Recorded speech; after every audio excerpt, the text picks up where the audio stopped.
દરેકને દીપાવલી અને નૂતન વર્ષના ખૂબ ખૂબ અભિનંદન આપું છું। ભગવાન તમારી દરેક મનોકામના પૂર્ણ કરે। સુખ, સંપત્તિ, સમૃદ્ધિ અને આરોગ્ય તરફ ભગવાન તમારી સૌની મનોકામના પૂર્ણ કરે એવી ભગવાનને પ્રાર્થના કરું છું। સાથોસાથ આપણા પ્રધાનમંત્રીશ્રીની જે અપીલ છે લોકલ ફોર વોકલ એ સૂત્રને સાર્થક કરવા માટે આખા દેશ અને જામનગરની દરેક જનતાને અપીલ કરું છું કે આપણા જ દેશની અંદર બનેલી વસ્તુઓનો ઉપયોગ કરી અને દેશને અર્થતંત્રને મજબૂત કરીએ કે જેથી કરીને આપનો દેશ છે, આપણા પ્રધાનમંત્રીની જે કલ્પના છે, દરેક નાગરિકની કલ્પના છે કે ભારત દેશ છે 2047 સુધીમાં વિકસિત રાષ્ટ્ર બને, એ કલ્પના સાર્થક થાય।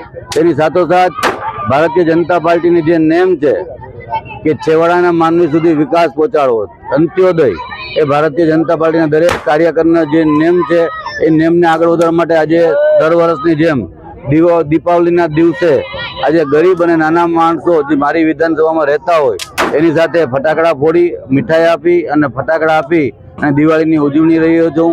એ જ રીતે ફરીથી સર્વેને દીપાવલી અને નૂતન વર્ષના ખૂબ ખૂબ અભિનંદન।